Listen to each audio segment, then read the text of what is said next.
She never said in the song that she would be the same thing to him when he needs her to be.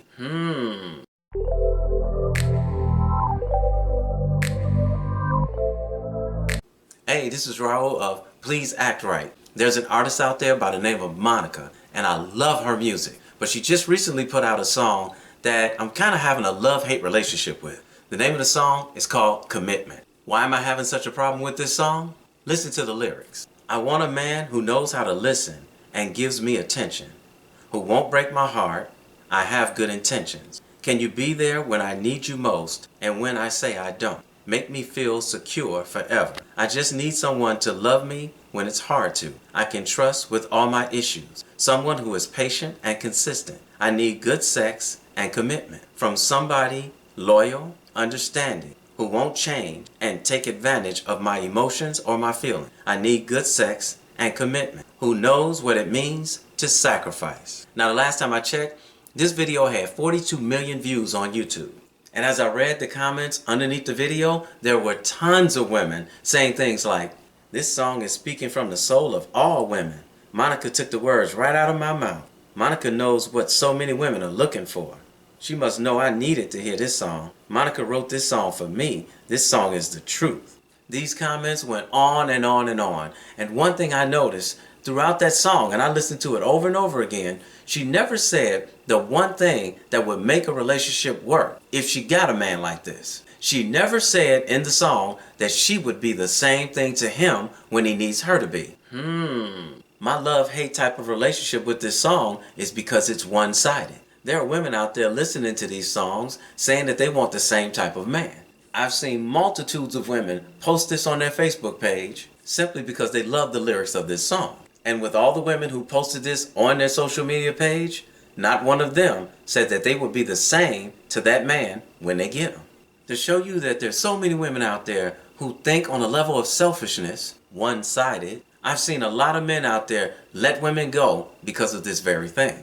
I have a friend who dated a young lady, and I mean, he was all of that to her. I know him personally because he and I are the same type.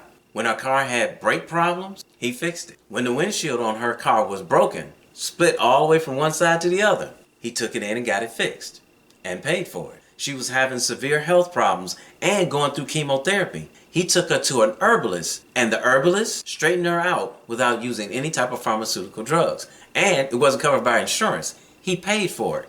Took her twice. And the doctors told her the tumors were shrinking.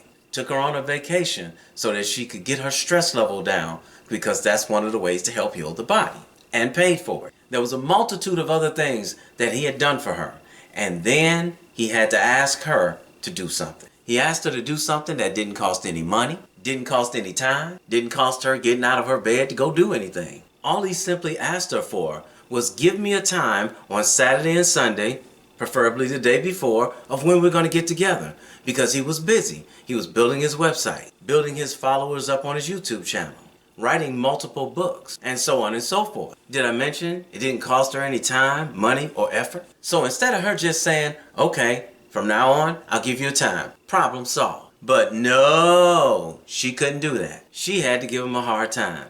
But I don't understand what's the problem. You in the house. Nowhere in there did he ask her to understand.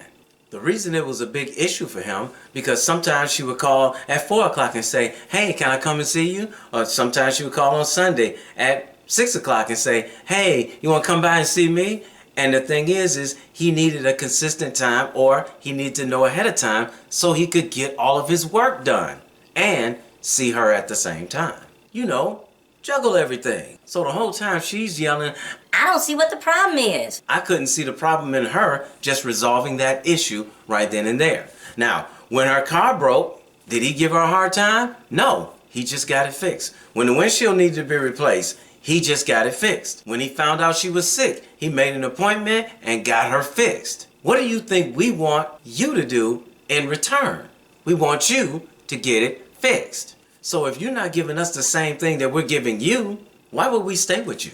Now think about this. This man is writing books, building websites, and doing all this stuff on YouTube and everything. What happens when he blows up? And I mean really blows up. When he starts making a lot of money. Will she have earned what he would feel she earned for him to share the fruits of his labor with her?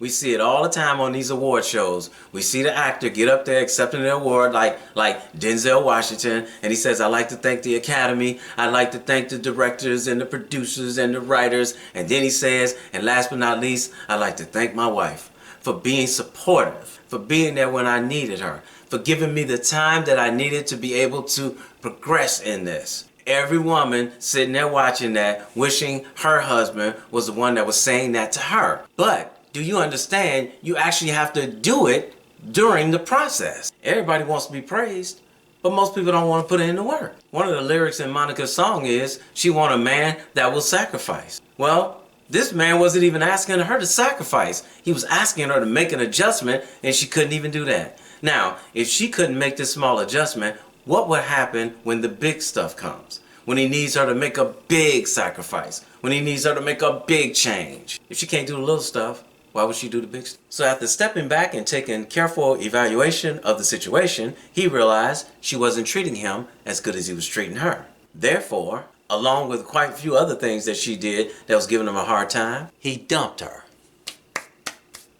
Ladies, you all have to understand, the same thing you're looking for and wanting in a man, we're wanting and looking for the same thing in you. Now here's a song by a young lady by the name of Heather Headley that was released in 2002. Now this song, I just have a love relationship with. Check out the lyrics. He is the mind objector, the heart protector, the soul defender of anything I fear, the baby conceiver, the make me believer, the joy bringer, the love giver, the dough increaser, the pleasure releaser, the hard knocks knower without the scars to show her, the night school teacher, the good life preacher, the caretaker, the kiss craver, everything I want and wanted, and so much more than I thought I could be. And then she said the ultimate. And girls, I gotta be the same for him. The same for him. Now I like that song right there. I like that song right there. Over my years of dating and listening to women, I'm beginning to realize a lot of women out there are not single because of the lack of good men. A lot of women are single because of the one-sided thinking. Most of y'all are just selfish. You're thinking only about what you're gonna get out of the relationship, not taking into consideration what we need to get out of the relationship. Think about it. If it was all about you, why would a man want to be in a relationship or get married for that matter? This is something you all should be considering even before you meet the man of your dream. If you don't take into consideration what a man's going to need from you before you get into a relationship or before you get the man, what makes you think a man is going to believe that you're going to be what he needs you to be when he comes into your life? I remember listening to a young lady many years ago. She was talking to her friend on the phone while we were on the bus, and her conversation went like this. Girl, when I get married, my man ain't gonna have to worry about nothing. I'm not gonna be getting on his nerves like my sister gets on her husband's nerves. She got a good man, and all she keep doing is pissing him off. When I get my good man, the house gonna be clean, the dishes gonna be washed, the food gonna be on the table, and I am not gonna be getting on his nerves. And when I see he doesn't want to be bothered, I'm gonna take my ass to the other side of the room until he wants to be bothered again. Shoot, I ain't stupid. When a woman talks more about what she's going to do for a man, the right man, when he comes into her life, then she'll have a better chance at having a good, long-lasting relationship when the right man comes along. The bottom line is this. God already knows what you want in a man. God's just waiting for you to become the right woman before he gives them to you. You gotta be the same for him. The same for him. Pray to be what he needs as much as you're praying that he is what you need. My name is Raulh, and remember, ladies, it ain't all about you. Get it right. Get it right.